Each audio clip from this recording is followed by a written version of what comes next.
Hola, hola, muy buenas tardes. Que Dios les continúe bendiciendo rica y abundantemente. Soy el pastor Marco Benicio Sánchez de Ministerios Unidos Global y realmente de todo corazón les reciban un fuerte abrazo, dándole las gracias al Padre Celestial y las felicidades a cada uno de ustedes que ha decidido pues seguir a Cristo a través del bautismo. La verdad es que nos sentimos gozosos, alegres, felices de ver la decisión que usted está tomando. Voy a darles una pequeña preparación de lo que significa este bautismo de acuerdo al manual que hemos recibido y la verdad que somos alegres, somos felices de saber las cosas grandes y maravillosas que Dios está haciendo con cada uno de ustedes. Bueno, este material ha sido diseñado para que usted comprenda más acerca de esta hermosa decisión de bautizarse como cristiano.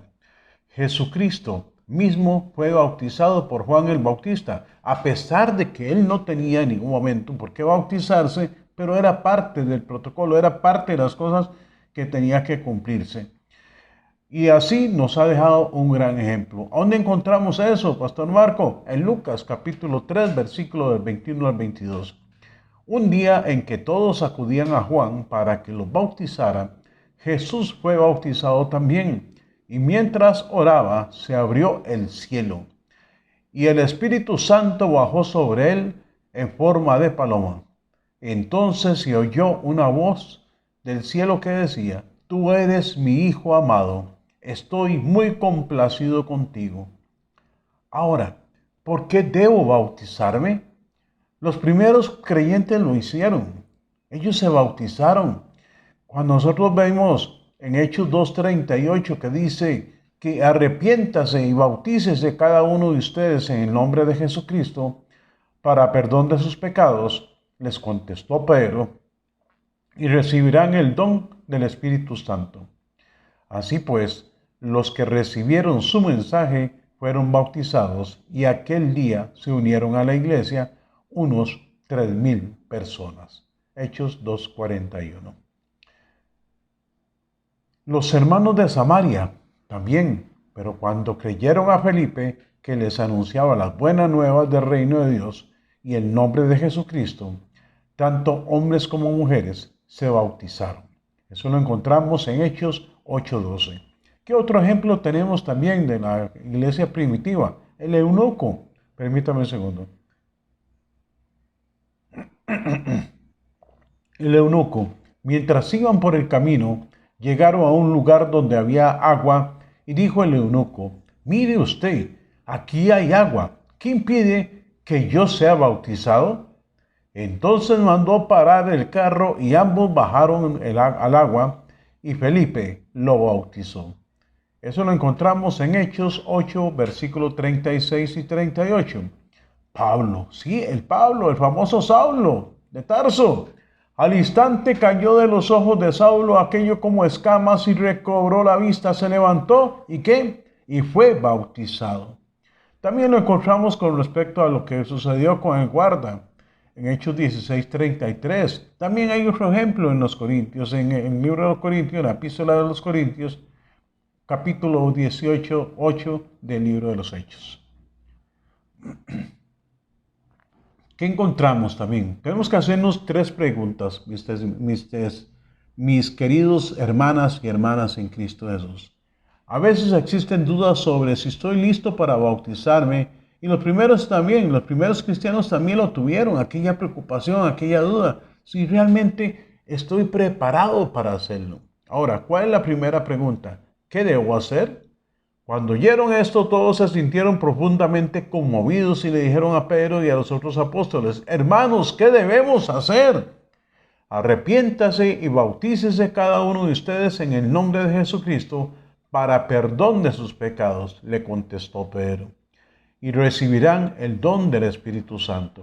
Ahora, ¿qué me puede estar impidiendo para que yo pueda bautizarme? Entonces Felipe, comenzando con este mismo pasaje en la Escritura, le anunció las buenas nuevas acerca de Jesús. Mientras iban por el camino, llegaron a un lugar donde había agua, y dijo el eunuco: Mire usted, aquí hay agua. ¿Qué me impide que yo sea bautizado? Hechos 8, 35, 36. Ahora, ¿qué espero? ¿Qué espero? Y ahora, ¿qué esperamos? Sí, ¿qué esperamos para poderse bautizar? Levántate, bautízate y lávate de tus pecados invocando su nombre. Hechos 22:16. Ahora, qué importante es que nuestra actitud vaya a hacer que nosotros tengamos un bautizo digno. ¿A qué se refiere con eso, Pastor Marco? Es de suma consideración tomar en cuenta que esta decisión no es para tomarse a la ligera. Tristemente, ha sucedido, ha pasado, lo conocemos, de muchos hermanos que tomaron a la ligera esta decisión. Y si bien es cierto, la gracia y la misericordia de nuestro gran yo soy son nuevas cada mañana y son regalos inmerecidos para nosotros, una decisión sin sopesar y sin pensarla, al ingresar a las aguas, será que somos una nueva criatura en Cristo Jesús, que ya todas las cosas viejas han pasado, que ahora todas son hechas nuevas, que vamos hacia una nueva vida.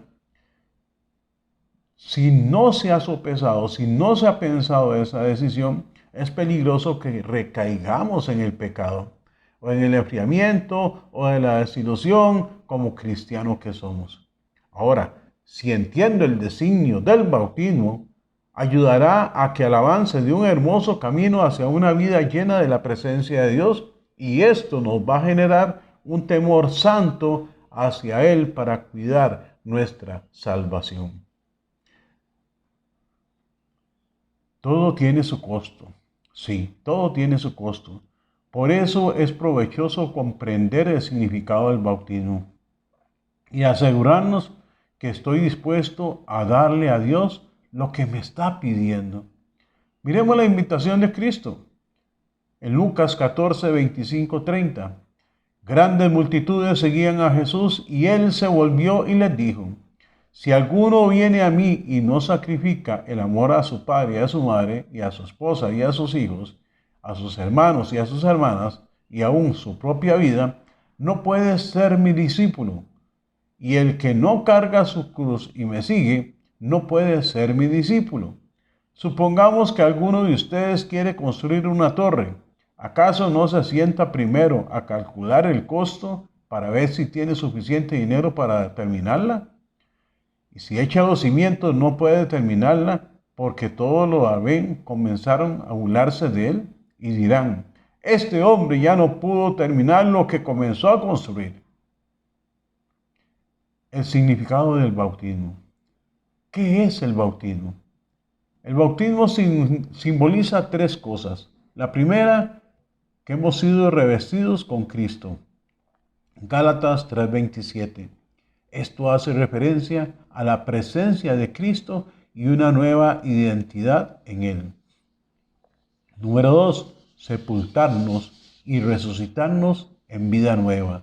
Eso lo encontramos en Colosenses capítulo 2, versículo 12, significando que dejamos atrás nuestra vida anterior para abrazar una nueva vida para la que nos da Cristo. 3, lavarse de los pecados. Hechos 22:16. Obviamente refiriéndose a nuestra intención de abandonar los pecados y recibir el perdón de Dios para un corazón limpio. Ahora, eso lo encontramos en Romanos capítulo 6, versículos 3 y 4. ¿Acaso no saben ustedes que todos los que fuimos bautizados para unirnos con Cristo Jesús, en realidad fuimos bautizados para participar de su muerte?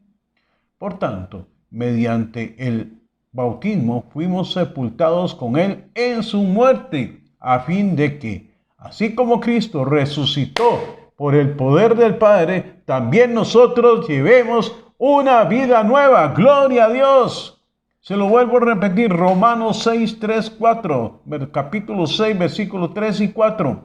¿Acaso no saben ustedes que todos los que fuimos bautizados para unirnos con Cristo Jesús, en realidad fuimos bautizados para participar de su muerte?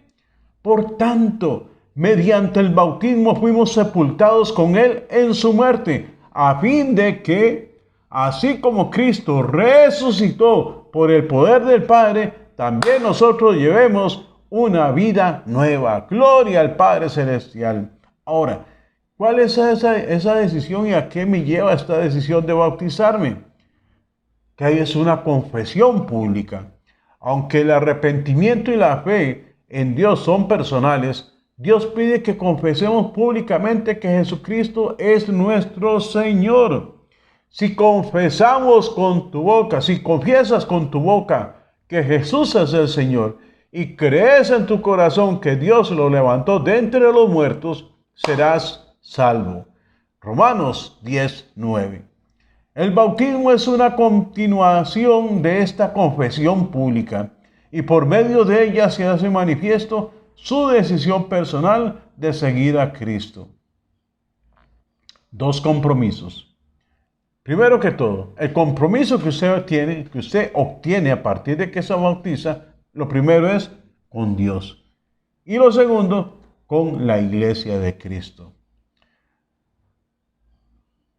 Cuando la persona entra dentro de ese grupo de bautizados, pasa a ser parte de la congregación de cristianos.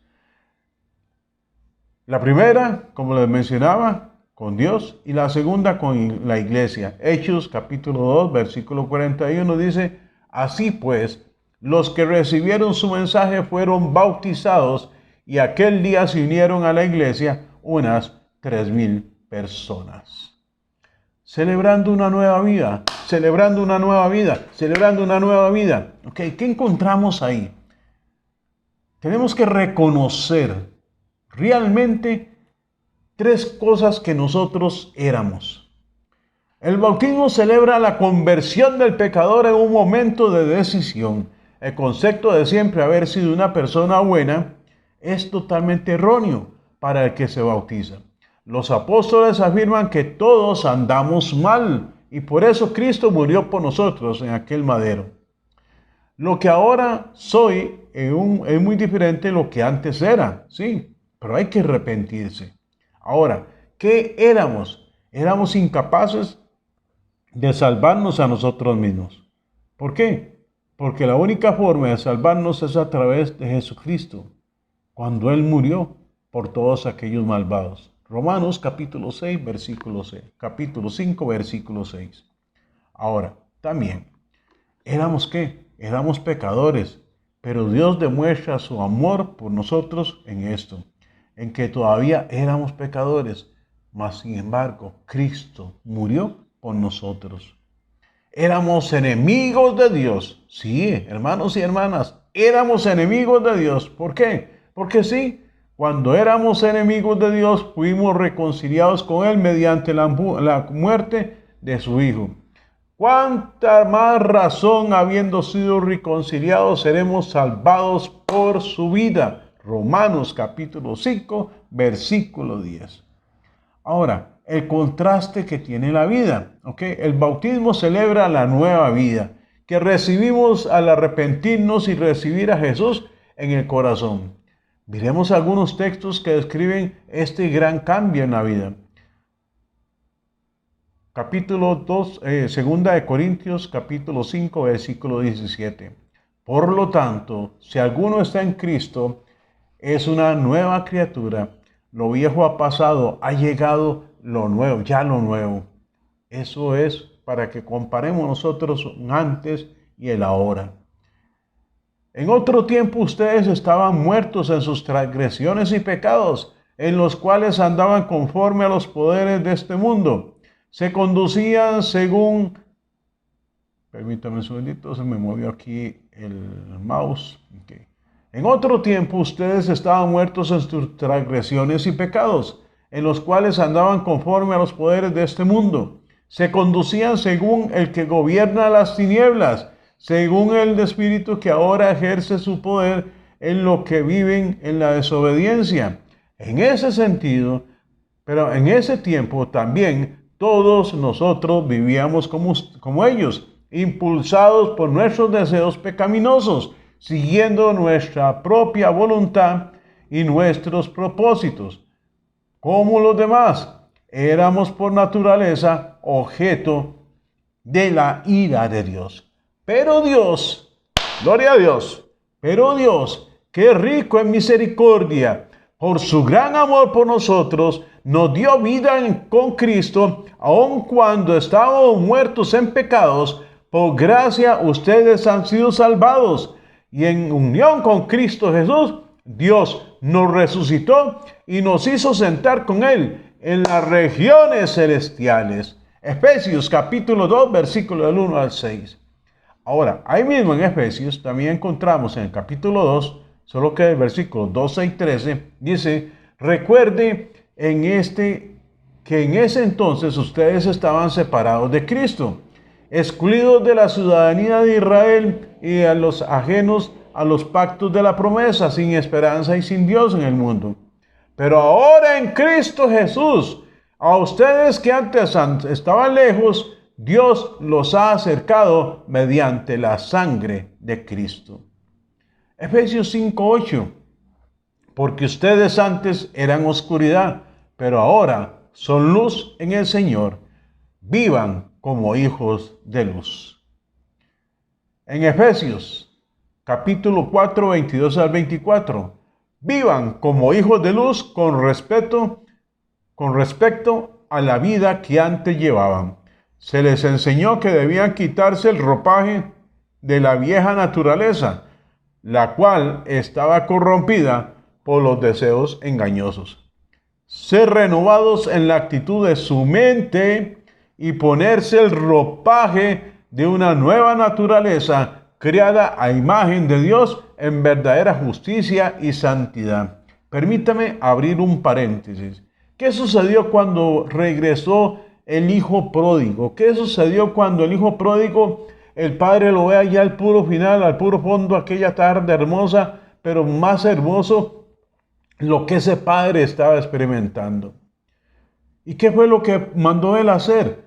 Ponerle el anillo, ponerle el calzado, pero también ponerle una nueva vestimenta. Y quiero dejarles esto en su corazón. El que decide bautizarse, Dios viene y le pone un ropaje nuevo, le pone un anillo nuevo, le pone ese calzado nuevo. ¿Por qué? Porque usted ha decidido bautizarse y ser parte de la iglesia de Cristo. Por eso es que tenemos que dejar el ropaje viejo, tenemos que dejar nuestros harapos viejos. Tanto es así que cuando Cristo venga por su iglesia, por su novia, la iglesia, viene por un vestido totalmente de lino fino, sin mancha ni arruga. ¿Por qué? Porque tenemos que ser limpiados de todo pecado. Tenemos que haber sido sumergidos en esas aguas del Espíritu Santo. En esas profundidades tenemos que haber sido lavados. Y posteriormente, pues vendrá también lo que sería el bautismo en fuego, que es el Espíritu Santo. Ahora sí, cierro paréntesis. Vendrán momentos en que se va a estar sufriendo por hacer lo bueno y no lo malo. Muchos cristianos nuevos quedan sorprendidos frente a los comentarios negativos de parte de sus familiares, de sus amigos, de sus vecinos. A veces esto produce dudas en la mente. ¡Wow! Y esto se pregunta, ¿me habré equivocado por haberme bautizado? Oh, ¿sabe qué? Mejor regreso a la vida anterior que llevaba. Cuidado, porque esto en la Biblia realmente nos sirve de mucho para ver lo que la Biblia habla sobre este tema. La gente definitivamente nos va a ver diferente. Cuando decimos seguir a Cristo, vea lo que pasa. 1 Juan 3:1. Fíjense en que gran amor nos ha dado el Padre, que se nos llame hijos de Dios. Y lo somos. El mundo no nos conoce precisamente porque no lo conoció a Él. El mundo no conoció a Dios. Usted y yo sí le estamos conociendo a través de ser sumergidos en las aguas, en ese bautismo. Sigo también. Hoy otra. 1 Pedro capítulo 4, versículos 3 y 4. Pues ya basta con el tiempo que han desperdiciado haciendo lo que le agrada a los incrédulos, entregados al desenfreno, a las pasiones, a las borracheras, a las orgías, a las parrandas, a las idolatrías abominables. A ellos les parece extraño que ustedes ya no corran con ellos en ese mismo desbordamiento de inmoralidad. Y por eso los insultan. 1 Pedro capítulo 4, versículos al 3 al 4. Sería una irresponsabilidad de nuestra parte también hacerles ver a cada uno de ustedes que de ahora en adelante todo será color de rosa. No, hay un sufrimiento, hay que pagar un precio, sí, mas esa lucha, recordemos que no es contra nosotros. Será porque Dios nos viene y nos va a levantar y nos va a dar la victoria, pero siempre y cuando decidamos entregarle todo a nuestro Dios. En el caso de los primeros cristianos, Hebreos 10, 32, 33. Recuerden aquellos días pasados cuando ustedes, después de haber sido iluminados, sostuvieron una dura lucha y soportaron mucho sufrimiento. Unas veces se vieron expuestos públicamente al insulto y a la persecución. Otras veces se solidarizaron con los que eran tratados de igual manera. Ahora, wow. Escuchen esto. Vale la pena soportar los tiempos de prueba. Vale la pena soportar los tiempos de prueba. Le voy a dar algunas citas bíblicas. Primera de Pedro, capítulo 1, versículo 6. A pesar de que hasta ahora han tenido que sufrir diversas pruebas por un tiempo. Primera de Pedro 5, 6. Humíllese, pues, bajo la poderosa mano de Dios, para el que los exalte a su debido tiempo. Y después de que ustedes hayan sufrido un poco de tiempo, Dios mismo, el Dios de toda gracia que los llamó a su gloria eterna en Cristo, los restaurará y los hará fuertes, firmes y estables, manteniéndose firmes en la fe, sabiendo que sus hermanos en todo el mundo están soportando la misma clase de sufrimiento. Primera de Pedro, capítulo 5, del versículo 9 al 10. Permítanme.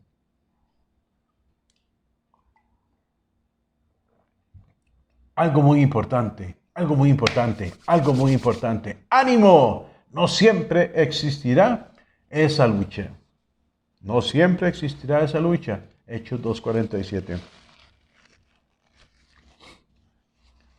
Queridos hermanos, no se extrañen del juego de la prueba que están soportando, como si fuera algo insólito. Al contrario, alégrense de tener parte en los sufrimientos de Cristo, para que también sea inmensa su alegría cuando se revele la gloria de Cristo. Dichosos ustedes que los insultan por causa del nombre de Cristo, porque el glorioso Espíritu de Dios reposa sobre ustedes.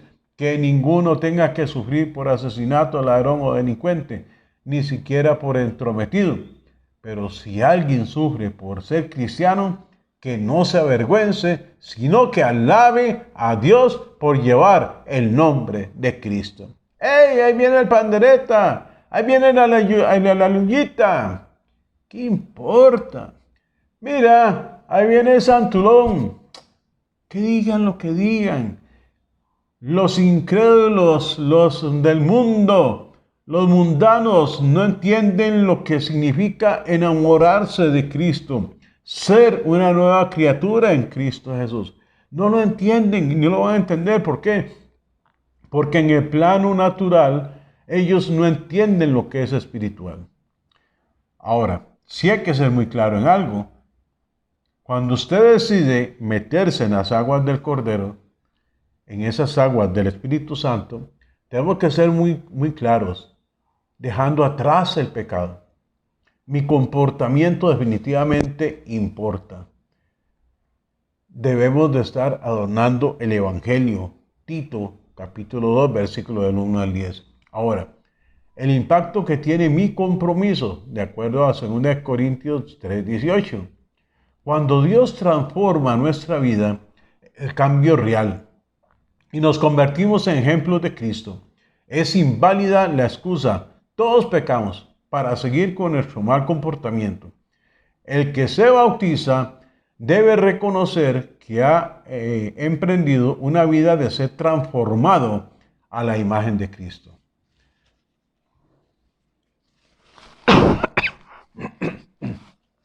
Perdón.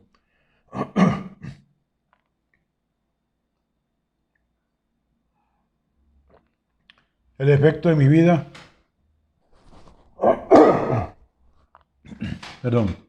el efecto de mi vida sobre otros. Nuestro cambio de comportamiento motiva a otros a considerar el Evangelio.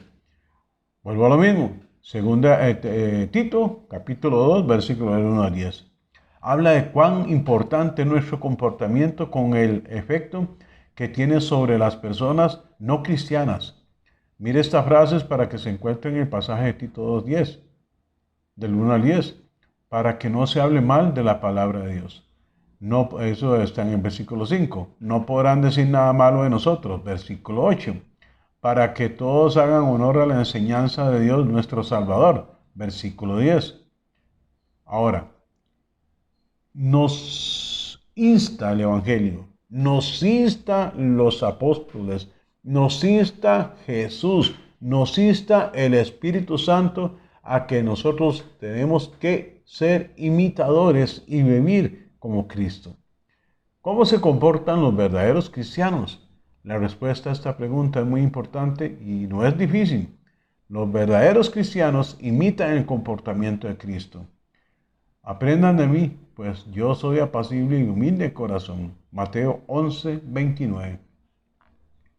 Y por eso los cristianos deberían de ser apacibles y humildes. Primera de Pedro 1:16. Efesios 5:1-2. Por tanto, imiten a Dios como hijos muy amados y lleven una vida de amor, así como Cristo nos amó y se entregó por nosotros como ofrenda y sacrificio fragante para Dios. No podemos tapar el sol con un dedo. Hay una naturaleza pecaminosa. Heredamos una tendencia a pecar. Por naturaleza, nuestro estado frente a Dios es de pecadores. Y es por eso que debemos de creer en Jesucristo, que es nuestro abogado. El que no cree que ya está condenado, el que no cree que ya está condenado, podemos analizar cómo llegamos a ser pecadores en los siguientes pasajes. La naturaleza heredada de Adán. En el caso de que yo sé que soy malo de nacimiento, pecador, me concibió a mi madre, el Salmo 51, 5 de David. Entregados al pecado, Romanos 7:14, Romanos 18:24. Yo sé que en mí, es decir, en mi naturaleza pecaminosa, nada bueno habita. Aunque deseo hacer lo bueno, no soy capaz de hacerlo. Romanos 7:18. Ahora, qué importante es que muchos hábitos nocivos son difíciles de superar, ya que por el paso del tiempo se crea una dependencia química y o psicológica. Ejemplo de ello tenemos el cigarrillo, la droga, el alcohol, la pornografía. Por un lado, cualquier pecado puede convertirse en vicio. El apóstol Pablo lo describió como una adicción al pecado de esta manera. No entiendo lo que pasa, pues no hago lo que quiero, sino lo que aborrezco. Romanos 7:15.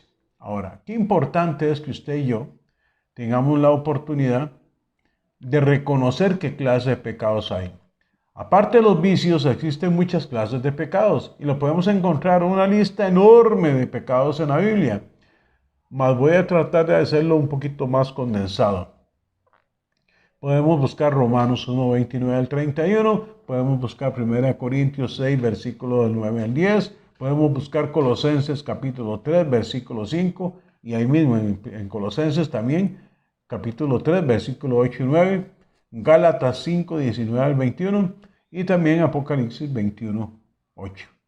Los pecados mencionados caen en las siguientes categorías: perversidad, fornicarios, adúlteros, sodomitas, lascivia, desenfreno, borrachos y libertinaje, avaricia, ladrones, altivez, soberbios, arrogantes, orgullosos, el odio, envidia y disensiones, agresiones, enojo, ira, homicidios, insolentes, maledicencia, calumniadores, lenguaje obsceno, mentira, engaño, estafadores, pecados religiosos como la idolatría, la brujería, artes mágicas. 3 maneras de pecar. Wow, eso es fuerte. Pecados de comisión. Son esos pecados obvios, están descritos en la lista arriba. Todo el que comete pecado quebranta la ley. De hecho, el pecado es transgresión de la ley. 1 Juan 3:4. Ahora, eso es muy importante, permítanme abrir un paréntesis. La gente habla que ya nosotros no estamos en la ley, pero vea que lo mismo está diciendo 1 Juan 3:4. El apóstol Juan, que es del Nuevo Testamento, habla que todos los pecados, que todo el que comete pecado quebranta la ley. Entonces sí estamos en cierta forma en la ley. Tenemos que tener cuidado con esto. El pecado de omisión. Esta clase de pecado es cuando no hago lo que debo. Así que comete pecado todo el que sabe hacer el bien y no lo hace. Pecados de ignorancia. Bueno, eso lo encontramos en Santiago 4:17. Pecados de ignorancia. La Biblia también describe esta clasificación de pecados que son los que cometemos sin darnos cuenta. Levítico capítulo 5, versículo del 17 al 19. Lucas 12:48 y 1 Timoteo 1:13. Ahora, los efectos negativos que trae el pecado.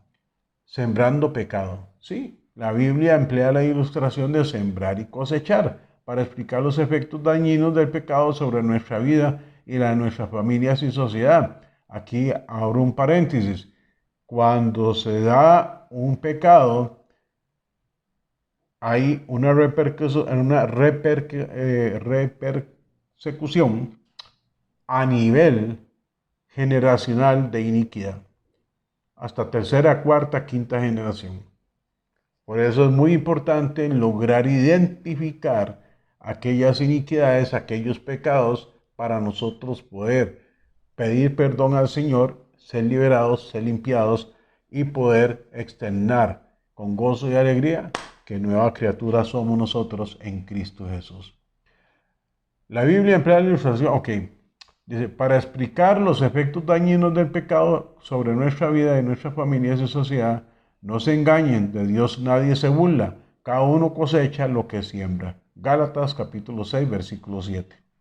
Los efectos negativos del pecado. Podríamos enumerar los siguientes efectos negativos del pecado en nuestras vidas. El castigo de Dios se dirige hacia mí. Sí, el castigo de Dios se dirige hacia mí primero que todo y después vienen las consecuencias sobre nuestros hijos, sobre nuestros nietos, sobre nuestros bisnietos y tataranietos. Hebreos 10, 26, 27, Romanos 6, 23, Apocalipsis 21, 8. No me oye Dios. Sí, hay momentos en que entonces Dios lo desecha a uno. ¿Por qué? Porque al final y al cabo está el pecado, que nosotros no somos humildes de reconocer y confesar que nuestro pecado ha sido, lo hemos hecho, lo hemos consumido y debemos de pedir perdón a Dios por eso. Entonces, como no lo hacemos, entonces Dios nos vomitará de su boca porque somos altivos, porque somos orgullosos, porque somos arrogantes. No puede evangelizar tampoco, 1 Corintios 15:34, y también el pecado es contagioso. 1 Corintios capítulo 5, versículos 6 al 8, y Hebreos capítulo 12, versículo 15. Ahora, victoria sobre el pecado. La victoria sobre el pecado. ¿Cuál es la meta? La vida. Ya que Cristo vino a traer libertad, el pecado tiene que ser roto. Esta victoria se obtiene por la fe, la constancia y por la operación ¿de quién? Del Espíritu Santo. Es la única forma. Es la única forma. Los malos hábitos se desalojan por el poder de Dios en mi vida. Dice Juan 8:36. Dice también Romanos 8:13. Dice también Juan 10:10. Voy leyendo poco a poco. Porque si ustedes viven conforme a ella, morirán. Pero si por medio del Espíritu dan muerte a los malos hábitos del cuerpo, vivirán. Romanos 8:13. El ladrón no viene más que a robar, matar y destruir. Yo he venido para que tengan vida y la tengan en abundancia. Juan 10:10. Así que si el Hijo los libera, serán ustedes verdaderamente libres. Gloria a Dios por ello. Ahora, Dios manda también que dejemos el pecado. Sí, hay que dejar el pecado. Cristo vino para salvarnos del pecado y no a darnos un pase para seguir pecando. Dará a luz un hijo y les pondrá por nombre Jesús, Emmanuel, Dios con nosotros, porque él salvará a su pueblo ¿de qué? De sus pecados. Al día siguiente Juan vino a Jesús, se le acercaba a él y dijo: aquí tienen al Cordero de Dios que quita el pecado del mundo. ¿Que quita qué? El pecado del mundo. Juan 1:29. Al que no cometió pecado alguno, por nosotros Dios lo trató como pecador para que en él recibiéramos la justicia de Dios. Segunda de Corintios capítulo 5 versículo 21. Cristo nos rescató de la maldición de la ley al hacerse maldición por nosotros. Pues está escrito: maldito todo el que es colgado de un madero. Gálatas 3:13. El Hijo de Dios fue enviado precisamente para destruir las obras del diablo. Primera de Juan 3:8. Ahora, qué importante es cómo rechazar nosotros el pecado. El primer paso es superar el vicio a renunciarlo. Permítame. Quizá esto parezca demasiado obvio, pero para muchos es donde más se equivocan. En lugar de renunciar al pecado, muchos buscan justificar o minimizar sus acciones con excusas tales como: me hicieron enojar, ya tomo menos, ya no soy tan malo. La postura correcta frente a esta lucha debe ser la de confesión y no de pretextos. Capítulo 1, versículo 8 al 10 de la primera carta de Juan. Mire cómo el rechazo del pecado forma el corazón del Evangelio. Leo para ustedes capítulo 2, 11, 14 de Tito. En verdad, Dios ha manifestado a toda la humanidad su gracia, la cual trae salvación y nos enseña a rechazar la impiedad y las pasiones mundanas. Así podremos vivir en este mundo con justicia, piedad y dominio propio, mientras aguardamos la bendita esperanza, es decir, la gloriosa venida de nuestro gran Dios y Salvador Jesucristo. Él se entregó por nosotros para rescatarnos de toda maldad y purificar para sí un pueblo elegido, dedicado a hacer el bien. Las instrucciones bíblicas que se deben de hacer para quedar libre. No se trata solo de dejar de hacer lo malo, sino servir a Dios. Cuando nosotros servimos a Dios, nos vamos a entregar más de lleno. Va a haber un temor santo hacia Él, con tal de que nosotros no estemos pecando. Hay que reemplazar esas actividades de la oscuridad, aquello que salía entonces y me iba a tomar unos tragos. No, busquemos cómo congregarnos. Tengamos la oportunidad de que si antes estábamos en una relación de adulterio, de fornicación, renunciar a eso. En las aguas hemos sido limpiados, hemos sido lavados. Entonces metámonos en un estudio bíblico. Empecemos a escudriñar más la palabra, a alimentarnos más de la palabra, porque cuando alimentamos la palabra, alimentamos nuestro espíritu. Y cuando alimentamos nuestro espíritu, en todo momento tenemos la oportunidad de fortalecernos en Cristo Jesús. ¿A través de qué? A través de la palabra. Ok, hay 4 instrucciones claras en la Biblia para quedar libre del pecado. Presentarme ante Dios. No ofrezcan los miembros de su cuerpo al pecado como instrumento de justicia. Al contrario, ofrézcase más bien a Dios, con quienes han vuelto de la muerte a la vida, presentando los miembros de su cuerpo como instrumento de justicia. Romanos 6:13. Antes ofrecían ustedes los miembros de su cuerpo para servir a la impureza, que lleva más y más a la maldad. Ofrézcanlos ahora para servir a la justicia, que lleva a la santidad. Romanos 6:19. Resistir al diablo. Así que sométanse a Dios, resistan al diablo y ¿qué? Y él huirá de ustedes. Practiquen el dominio propio y manténganse alerta. Morir a sí mismo también. Tenemos que ser conscientes en algo. Ya nosotros hemos renunciado y ya nosotros hemos resucitado con Cristo. Donde Cristo está gobernando, donde Cristo está reinando junto con Dios a su derecha. Tenemos que llenarnos del Espíritu Santo como cuarto punto. Así que les digo, vivan por el Espíritu y no seguirán los deseos de la naturaleza pecaminosa, porque ésta desea lo que es contrario al Espíritu y el Espíritu desea lo que es contrario a ella. Los dos se oponen entre sí, de modo que ustedes no pueden hacer lo que quieren. Gálatas capítulo 5, versículo 16 al 17.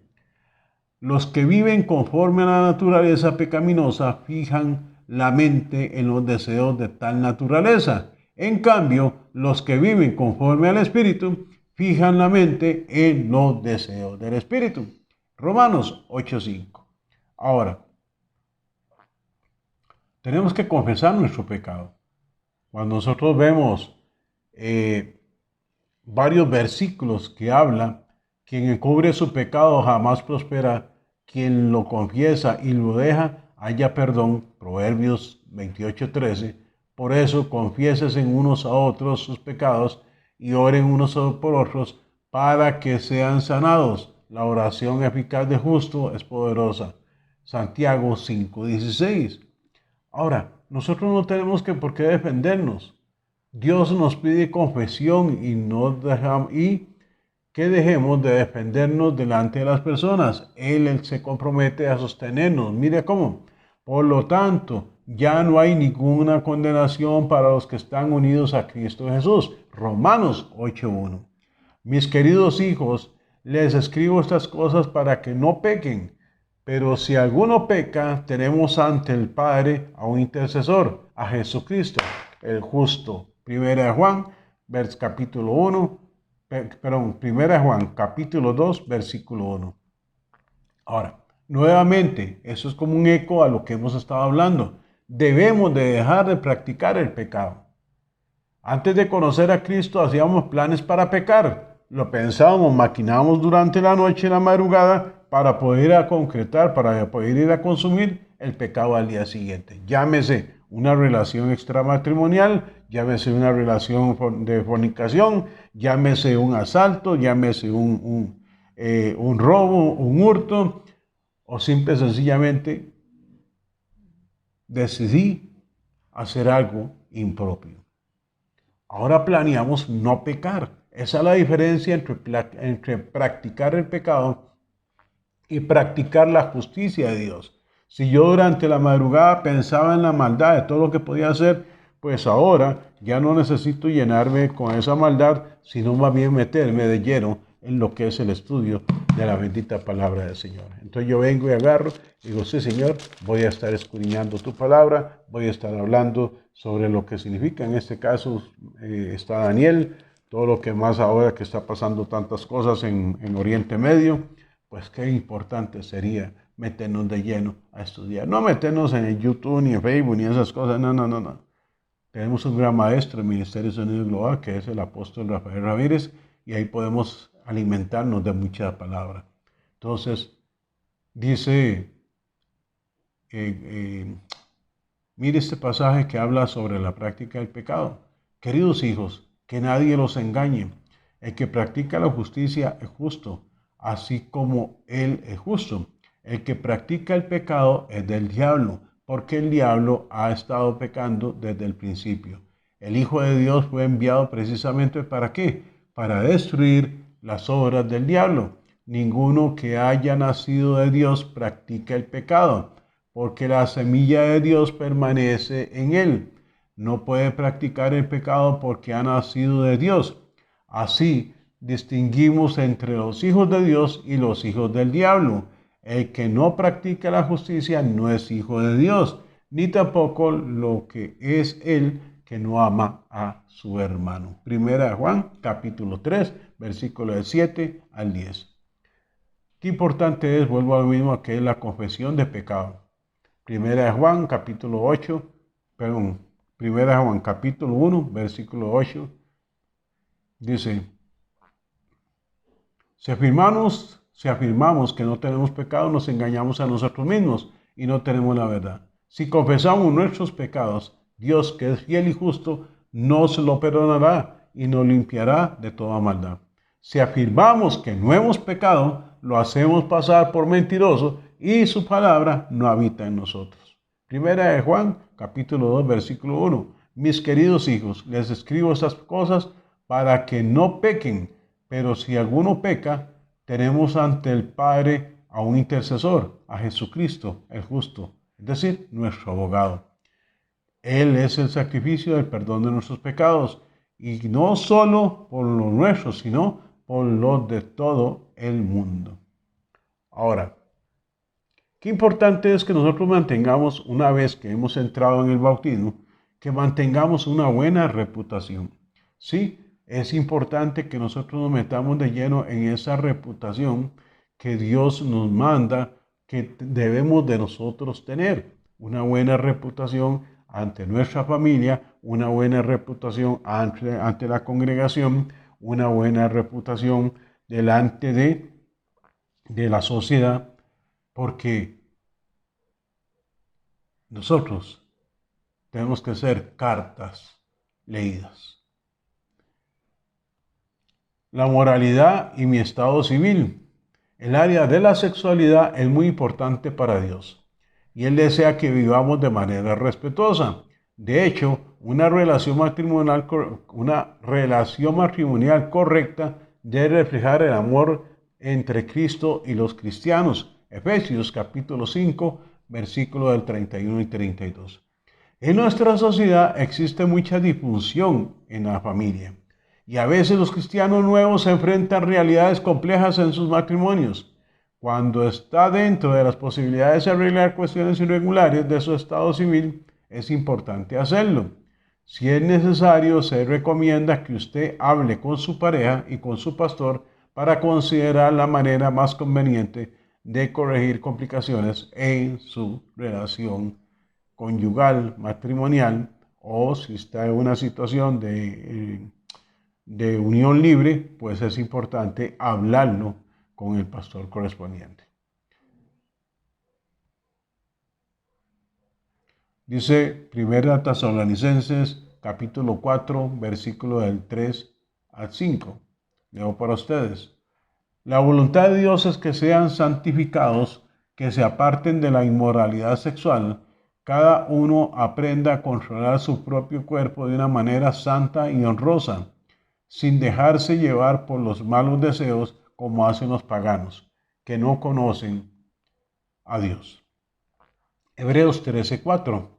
Sea el matrimonio honroso en todos, y el hecho matrimonial sin deshonra, porque a los inmorales y a los adúlteros los juzgará Dios.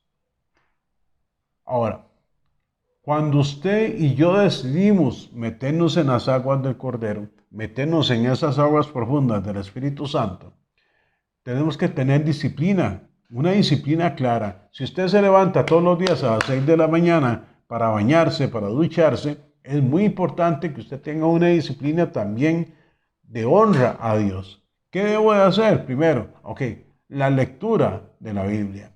Tengo que hacer la oración. Tengo que hacer buenas obras, ¿sí?, en todo momento. La asistencia a las reuniones, la confesión. Ahora, voy a leerle la base bíblica de cada una de ellas. Dice, es fácil perder la alegría que Dios nos ha dado porque existen muchos estorbos en este mundo. El cristiano debe disciplinarse en las siguientes áreas para poder mantenerse firme, alegre y maduro.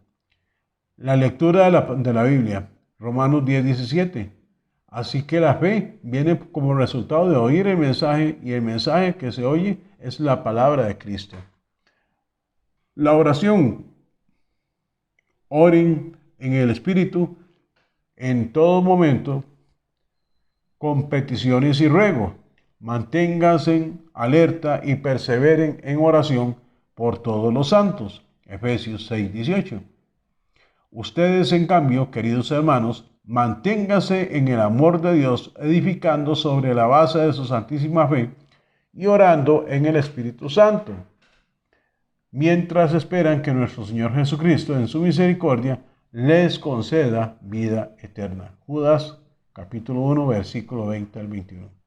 Las buenas obras, porque somos hechura de Dios, creados en Cristo Jesús para buenas obras, las cuales Dios dispuso de antemano a fin de que las pongamos en práctica. Efesios 2:10. La asistencia a las reuniones, Hebreos 10:25. No dejemos de congregarnos como acostumbran a hacerlo algunos, sino que anímense unos a otros, y con mayor razón ahora que vemos que aquel día se acerca.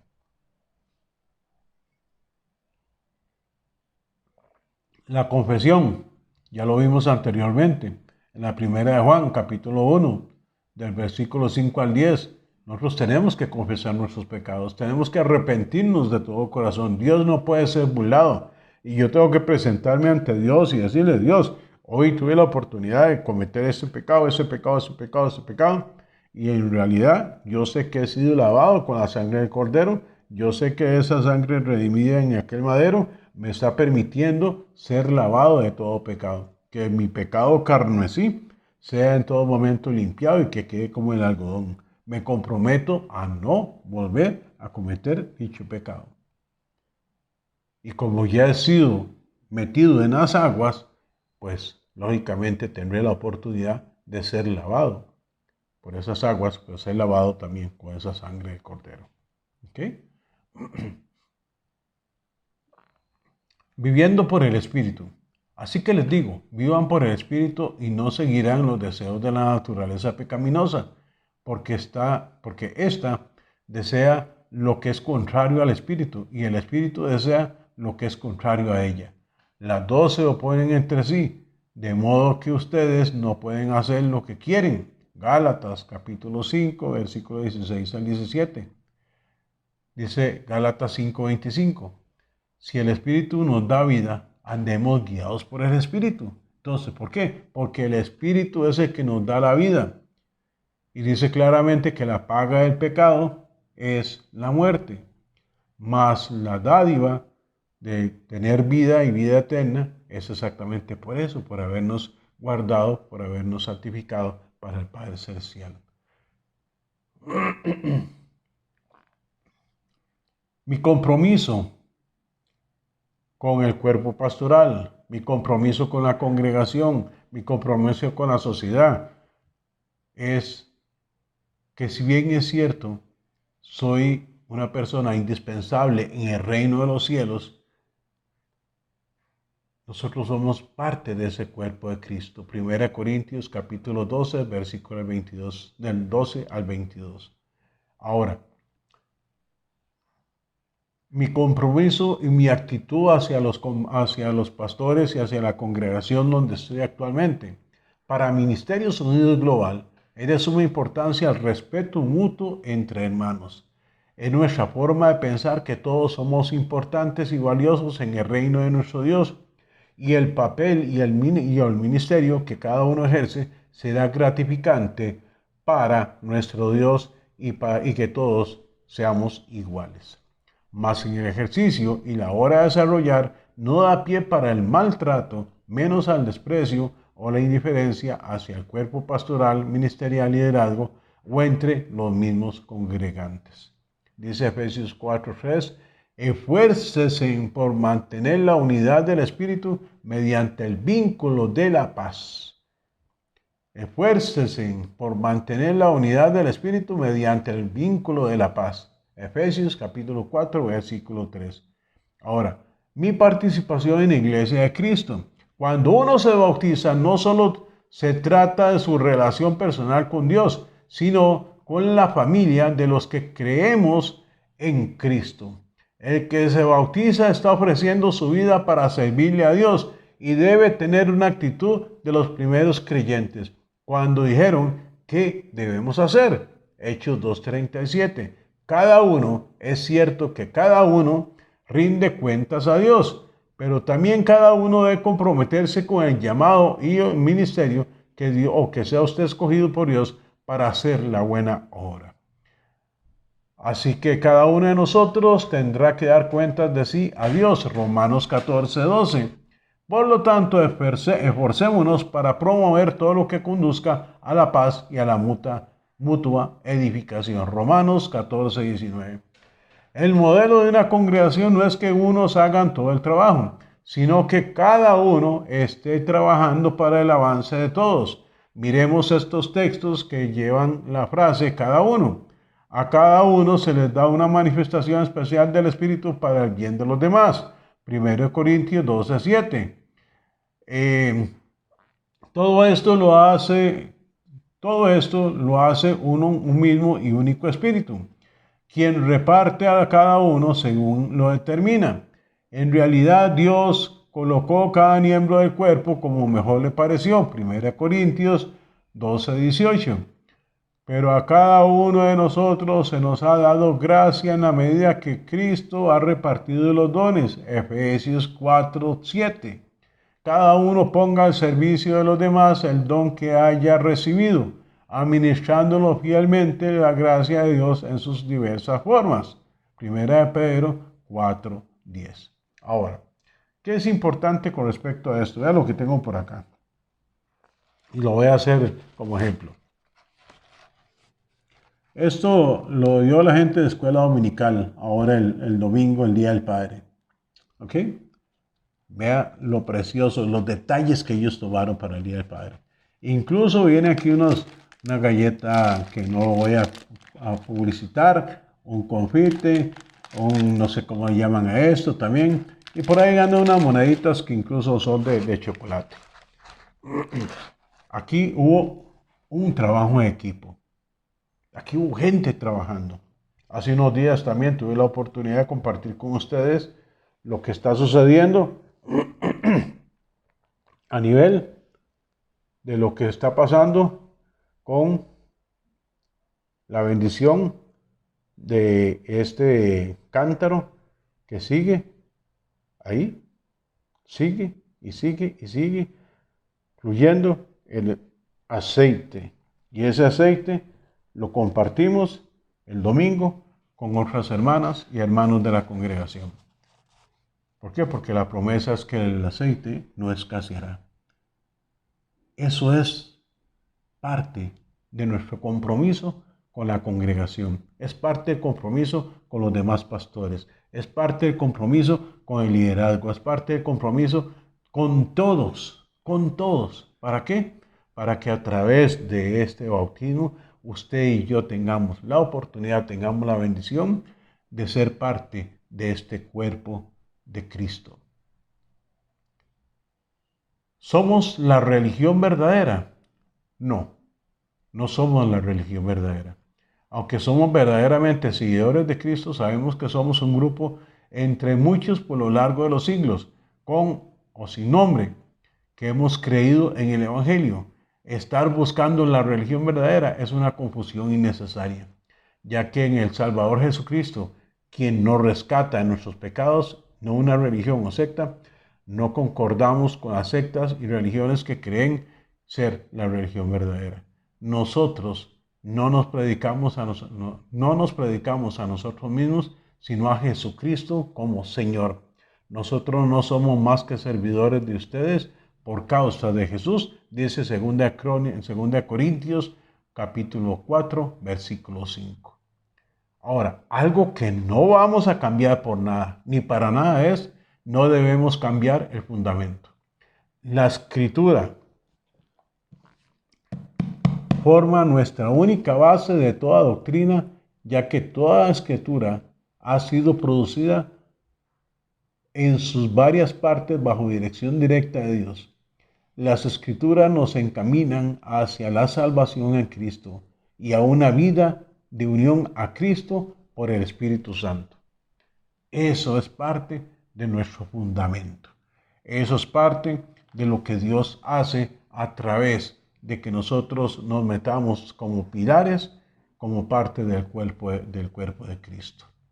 El día domingo el apóstol Rafael Ramírez, que dice que los va a estar metiendo en las aguas para el bautismo junto con otros equipos, otros del equipo, va a preguntarle, ¿por qué quiere confesarse?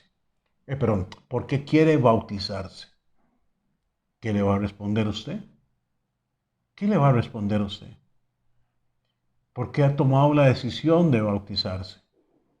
¿Qué fue lo que lo hizo? ¿Qué fue lo que le motivó para buscar ser metido en las aguas del Cordero, en esas aguas profundas del Espíritu Santo? Cuando les dije en su momento que era importante que mantuviesen una actitud de oración y de ayuno para ese momento especial, es porque realmente hay que hacerlo. Así es que, hermanas y hermanos en Cristo Jesús, nuevamente felicidades, felicidades por la decisión que están tomando. Nos vemos el domingo, primero Dios. Ya ustedes saben, no toda la gente me ha mandado la información correspondiente del nombre completo. Lo necesito lo más pronto posible. Eso tenía más bien que tenerlo listo el lunes, pero por favor, lo necesito ya, para allá, para allá. Así es que Dios les guarde, que Dios les bendiga y ya tomaron una gran decisión y es entrar a las aguas para ser lavado de todo pecado y renunciar a todo aquello que nos aparta del amor de Dios. Porque cuando nosotros pecamos, transgredimos el amor de Dios. Y es muy doloroso porque si no nos confesamos, si no confesamos nuestro pecado, pues va a ser difícil que seamos alcanzados por la gracia y la misericordia de Dios. Bendiciones. Que Dios los continúe bendiciendo rica y abundantemente.